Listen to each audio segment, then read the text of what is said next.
হাতির দাঁত দেখেছেন? হাতির দাঁত ওটা দেখানোর জন্যে, ওটা খাবার জন্যে নয়। ঠিক তেমনি ভোটের সময় কেন্দ্রীয় বাহিনী আসে দেখানোর জন্যে, কোনো নিরাপত্তা দেওয়ার জন্যে নয়।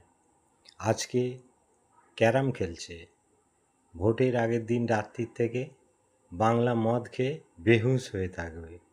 ভোটের দিন গাছের ছায়ায় বসে আরাম করবে দর্শকের ভূমিকায়। বাংলার কী লাভ? চিরাচরিত প্রথা, ভোটের দিন অশান্তি চলতেই থাকবে। আমাদের যেটা অনাকাঙ্ক্ষিত, বাংলার মানুষ যেটাকে পছন্দ করে না, একদল স্বার্থান্বেষী মানুষ চেয়ারের জন্য, গদির জন্য সাধারণ মানুষকে বলি দেয়। এছাড়া আর কি বলবো।